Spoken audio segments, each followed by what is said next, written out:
8장 메시아이신 예수께서 오심으로 마침내 이 치명적 딜레마가 해결되었습니다. 우리를 위해 오신 그리스도의 임재 속에 들어가 사는 사람들은 늘 먹구름이 들이운 것 같은 암울한 삶을 더 이상 살지 않아도 됩니다. 이제 새로운 힘이 움직이고 있습니다. 그리스도 안에 있는 생명의 성령이 세찬 바람처럼 불어와서 하늘의 구름을 모조리 걷어주었습니다. 죄와 죽음이라는 잔혹한 폭군 밑에서 평생을 허덕거려야 했을 여러분을 해방시켜 주었습니다. 하나님께서 자신의 아들을 보내셔서 문제의 급소를 찌르셨습니다.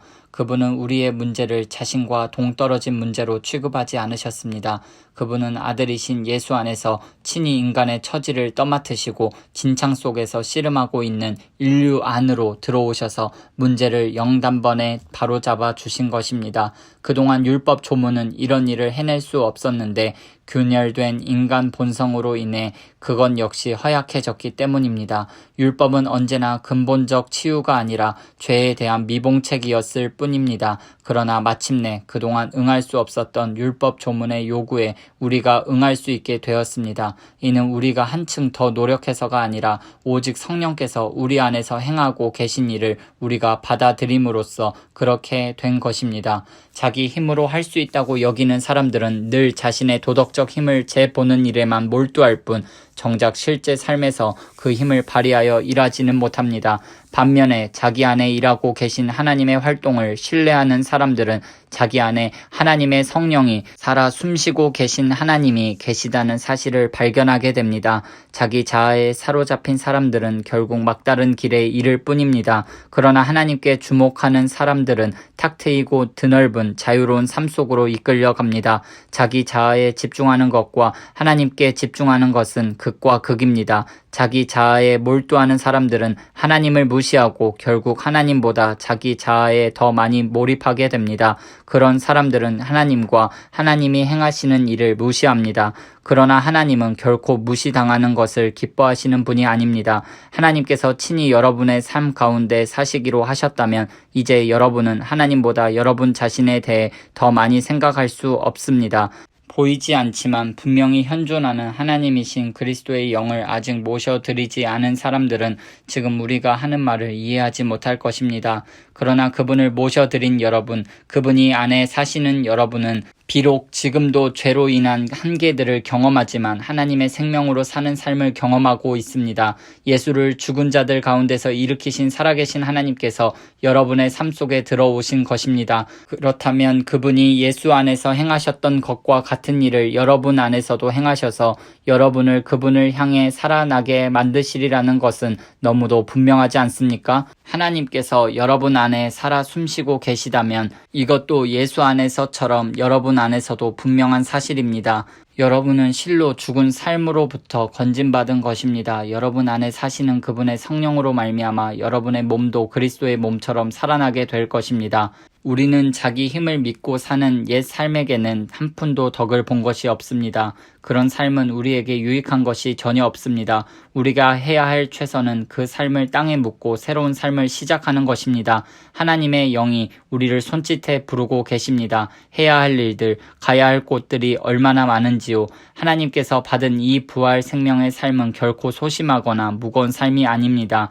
이는 기대 넘치는 모험의 삶, 어린아이처럼 늘 하나님께 다음은 또 뭐죠? 아빠라고 묻는 삶입니다. 하나님의 영이 우리의 영을 만지셔서 우리가 정말 누구인지를 확증해 주십니다.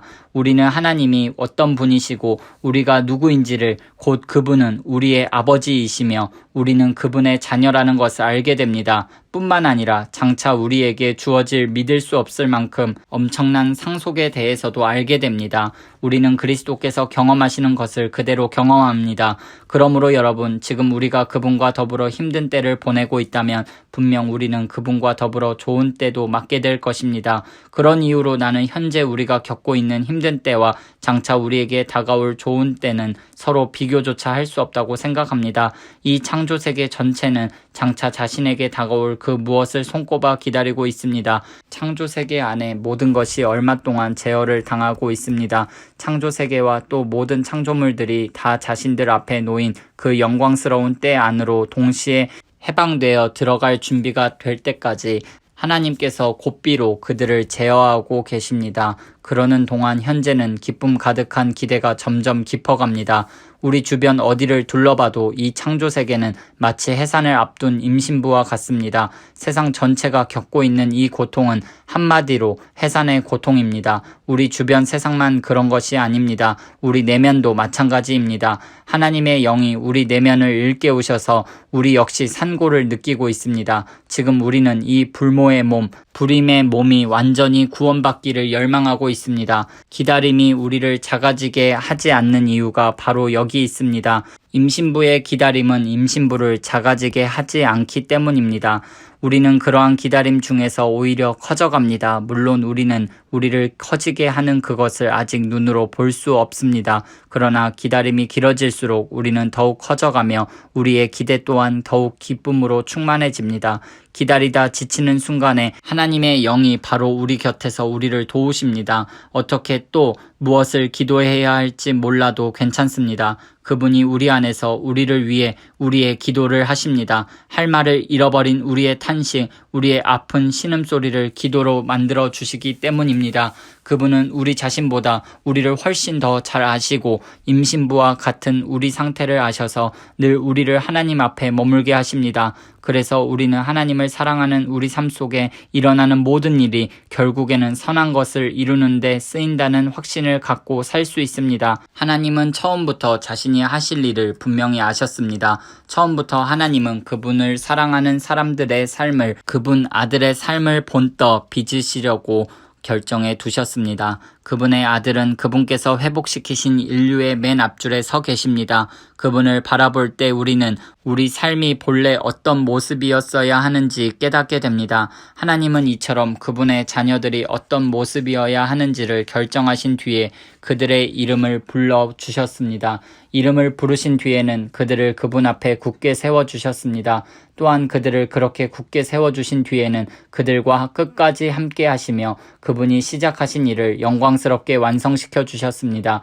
여러분 어떻습니까? 이처럼 하나님이 우리 편이 되어주셨는데 어떻게 우리가 패배할 수 있겠습니까? 아들을 보내셔서 우리 인간의 처지를 껴안으셔서 최악의 일을 감수하기까지 하신 하나님, 그 하나님께서 우리를 위해 자신의 전부를 주저없이 내놓으셨다면 그분이 우리를 위해 기꺼이 아낌없이 하시지 않을 일이 무엇이 있겠습니까? 누가 감히 하나님께서 택하신 이들을 들먹이며 그분께 시비를 걸 수 있겠습니까?